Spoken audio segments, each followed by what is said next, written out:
스위스 교육제도, 국제가족은 어떻게 이해하면 좋을까? 스위스는 세계적으로 교육 수준이 높은 나라로 알려져 있습니다. 하지만 스위스 교육을 이해할 때 가장 먼저 알아야 할 점은 이것입니다. 스위스 교육은 하나의 전국 통일 시스템 기라기보다 각 칸톤이 운영하는 매우 분권적인 교육제도입니다. 독일과 비슷하게 스위스도 연방국가입니다. 그러나 스위스는 독일보다도 더 지역성이 강합니다. 아이가 취리히에 사는지, 제네바에 사는지, 바젤에 사는지, 루가노에 사는지에 따라 학교 언어, 학교 구조, 진학 분위기가 달라질 수 있습니다. 스위스 교육의 큰 특징은 다음과 같습니다. 스위스 교육제도는 강한 공교육과 다양한 교육 경로, 그리고 높은 수준의 직업 교육이 특징입니다. 스위스 공식 교육 정보도 스위스 교육제도를 강한 공립학교와 높은 이동 가능성, 즉 교육 경로 간 전환 가능성이 있는 시스템으로 설명합니다. 1. 스위스 교육제도의 기본 구조. 스위스 교육은 크게 3단계로 나눌 수 있습니다. 스위스의 의무교육은 보통 11년입니다. 스위스 외교부의 공식 정보에 따르면 의무교육은 초등 단계와 중등 1단계로 구성되며 거의 모든 아이들이 공립학교에서 의무교육을 받습니다. 이 스위스 교육은 칸톤마다 다르다. 스위스에서 교육을 이야기할 때 가장 중요한 단어는 칸톤입니다. 한국식으로 단순히 스위스 학교제도라고 말하기 어렵습니다. 실제로는 취리히 칸톤의 학교제도, 제네바 칸톤의 학교제도, 바젤 칸톤의 학교제도처럼 이해해야 합니다. 스위스 교육제도는 칸톤이 의무교육을 책임지고 의무교육 이후 단계에서는 연방정부와 칸톤이 함께 책임을 나누는 구조입니다. 따라서 국제가족이 스위스로 이주할 때는 먼저 도시가 아니라 언어권과 칸톤을 봐야 합니다. 3. 스위스 교육의 가장 큰 특징. 대학만이 목표가 아니다. 스위스 교육의 가장 큰 장점 중 하나는 직업교육이 매우 강하다는 점입니다. 한국이나 일부 아시아 국가에서는 대학 진학이 가장 중요한 성공 경로로 여겨지는 경우가 많습니다. 하지만 스위스에서는 직업교육을 선택하는 학생도 많고 이 길이 사회적으로 매우 잘 인정됩니다. 스위스는 특히 이원화 직업교육 듀얼트랙 배트가 강합니다. 보통 학생은 회사에서 실제 일을 배우고 동시에 직업학교에서 수업을 듣습니다. 요리더씨도 스위스의 직업교육이 상급 중등 단계에서 회사 실습과 직업학교 수업을 결합하는 이원적 구조를 가진다고 설명합니다. 4. 한국 가족이 처음 놀라는 부분. 스위스 교육을 처음 접하는 한국 가족은 종종 이렇게 생각할 수 있습니다. 왜 이렇게 일찍 직업교육을 선택하지?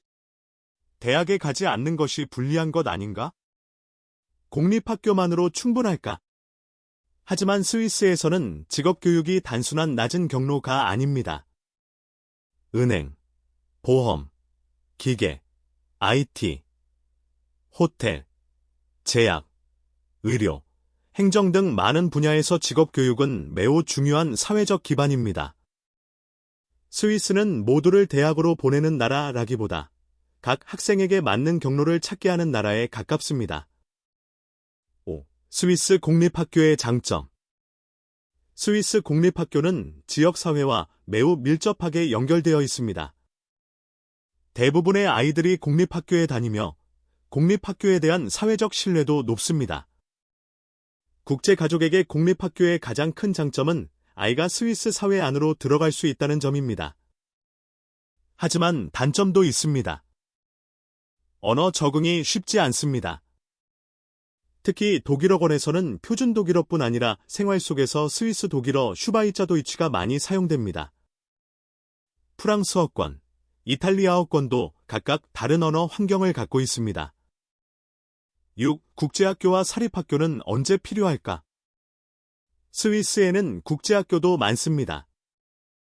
특히 제네바, 취리히, 로잔, 바젤 같은 지역에는 외국인 가족, 국제기구, 글로벌 기업이 많기 때문에 국제학교 수요가 큽니다. 국제학교는 보통 영어 중심 교육, IB 프로그램, 국제적 커리큘럼, 대학 진학 지원 등이 강점입니다. 스위스 국제학교는 수준이 높지만 비용도 매우 높을 수 있습니다.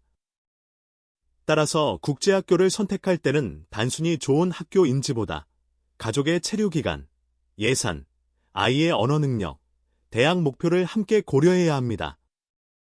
7. 스위스 대학. 학비는 낮지만 생활비는 높다. 스위스 대학은 세계적으로 평가가 좋습니다. 취리히 공대, 로잔 공대, 취리히 대학교, 제네바 대학교, 로잔 대학교 등은 국제적으로도 잘 알려져 있습니다. 스위스의 공립대학 학비는 미국이나 영국의 사립대학에 비하면 낮은 편입니다. 스위스 대학이 공개한 대학별 학비표를 보면 많은 스위스 대학의 학기당 수업료가 수백 헤제프에서 1000 스위스 프랑 안팎인 경우가 많습니다. 예를 들어 제네바 대학교와 로잔 대학교는 학기당 수업료가 각각 435 스위스 프랑, 500 스위스 프랑로 표시되어 있습니다. 하지만 스위스 유학에서 진짜 부담은 학비보다 생활비입니다. 즉, 스위스 대학은 학비가 낮다고만 설명하면 부족합니다. 더 정확히는 이렇게 말해야 합니다. 스위스 대학은 수업료는 비교적 낮을 수 있지만 생활비까지 포함하면 전체 유학 비용은 상당히 높을 수 있습니다. 8. 스위스 교육과 한국 교육의 차이. 한국 교육은 목표가 분명하고 시험 준비와 성실함을 강하게 훈련합니다. 스위스 교육은 학생이 자신의 적성에 맞는 길을 찾고 학업과 실무를 연결하는 데 강점이 있습니다. 스위스 교육은 아이에게 무조건 대학에 가라고 말하기보다 별표 너에게 맞는 길을 찾아라 별표라고 말하는 시스템에 가깝습니다. 9. 스위스 교육이 잘 맞는 학생. 스위스 교육은 모든 학생에게 똑같이 맞지는 않습니다. 특히 국제 가족의 경우 아이의 언어 능력과 성향이 매우 중요합니다. 부모가 정한 한 가지 길만 따라가려는 학생. 스위스 교육은 매우 안정적이고 수준이 높지만 동시에 아이에게 적응력을 요구합니다. 10. 국제 가족에게 중요한 질문. 스위스로 이주하거나 자녀 교육을 계획하는 가족은 먼저 다음 질문을 해야 합니다. 11. 결론. 스위스 교육은 비싼 나라의 좋은 교육만이 아니다.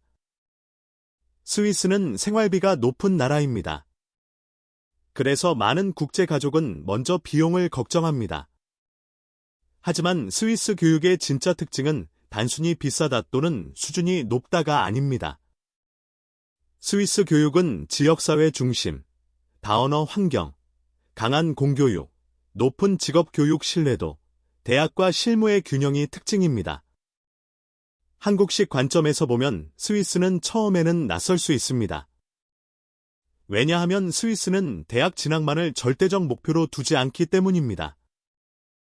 그러나 바로 그 점이 스위스 교육의 강점입니다. 스위스 교육은 아이에게 한 가지 성공 경로를 강요하기보다 아이의 적성에 맞는 여러 길을 열어주는 교육입니다. 스위스 교육은 단순히 좋은 학교와 좋은 대학을 찾는 문제가 아닙니다. 어느 칸톤에서, 어떤 언어로, 어떤 진로를 목표로 아이를 성장시킬 것인가의 문제입니다. 스위스 교육은 아이에게 높은 수준의 공교육과 다양한 진로를 제공하지만 동시에 언어 적응과 지역사회 적응을 요구합니다. 이 차이를 이해하고 준비한다면 스위스는 국제 가족에게 매우 매력적인 교육 선택지가 될 수 있습니다.